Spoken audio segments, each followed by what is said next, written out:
cars around him, has rebounded from 2 bad pit stops in the early stages of this race, and has walked into hitting a top 10 here. Really impressive run. Oh, he's getting all out of it. Very sideways there. Walked it up the racetrack. That allowed Nick Sanchez to the inside, side drafting.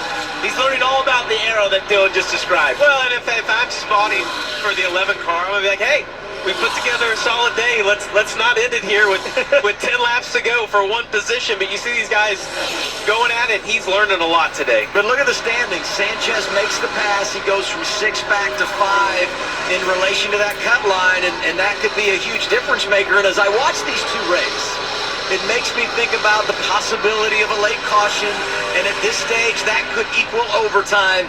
You know, if you look at our mile-and-a-half races this year, last 3 have ended with extra time, and each one of those we've had, you know, a big pass in overtime to decide it.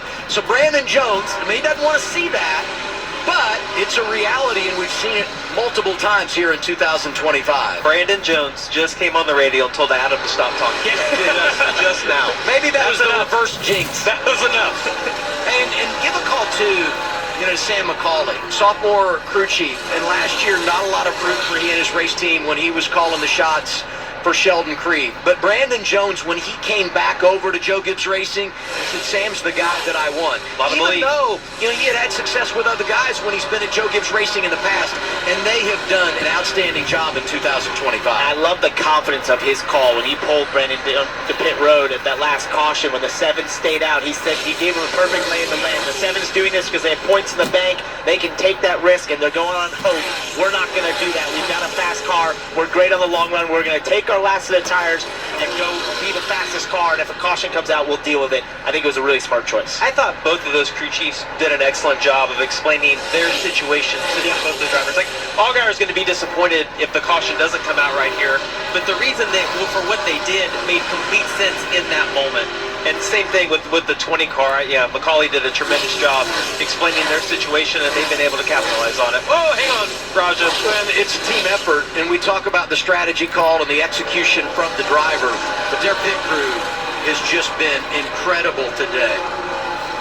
Yeah, and when you look at their pit stops, 8 of the fastest pit stops this year have come in this race today, and the 20 car has been right there at the top, delivering 4 of those. So the execution has just been remarkable. Well, we saw pit stops hurt a lot of people today, but the 20's been able to capitalize on that. Coming out, setting on the pole. He's had, I mean, Parker, it's been a perfect day for the 20 car. Got a little bit behind, maybe with a couple of those stages, but they've been able to execute the right pit strategy up to this point. They've had a fast car. The driver's done a good job. The crew chief's done a good job. The pit crew, and that's what it takes to win at this level. And I think this is the type of run they wanted to see to finish this race. When you look at some of the restarts he's had today, where he's been the leader, lost the lead, had to fight back over the long run.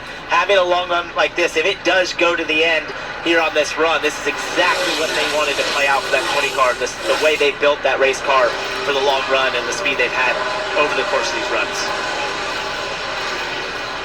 A couple guys on the right-hand side of the screen fighting for every point they can get. You see Creed's at 6th, only 12 points up. Sammy Smith, 14 down. We're going to talk about this in the next 5 or 6 weeks about how important every single point is, and Adam said it a second ago, it's just so close from 7th place all the way down to 11th place, and that can change literally in the stages next weekend. And when you're in Sammy Smith's position trying to hold off Sheldon Creed here, it feels like you're fighting for your life. It's one position, it's not even for the win, and yet I can tell you the immense pressure you're under inside that race car to just find a way to hold that car behind you off, because you know that point could be the difference next week between not going to fight for a championship or having that chance. It's just an amazing pressure that you don't really experience any other time in racing except for in these sorts of playoff design, where you're put in this position of knowing that this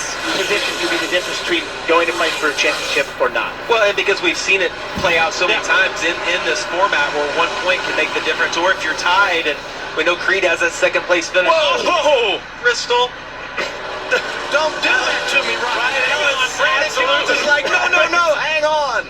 2 laps to go for the race leader, and he just wants to get around one more time and see that white flag. He doesn't need another restart and overtime and all of that. Now, you think about Toyota, 2 wins in the regular season. Brandon Jones at Darlington, Eric Almirola at Phoenix.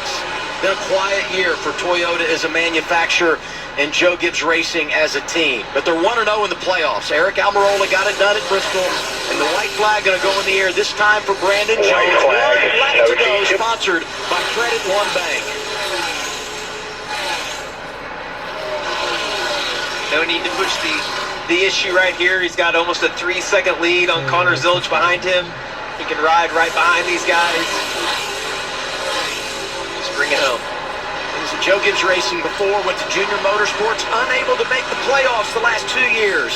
But he comes back to drive for the coach, and it's been a great 2025 for number 20. Hello, round of 8. Brandon Jones, the king at Kansas. Over domination right here, Brandon Jones, straight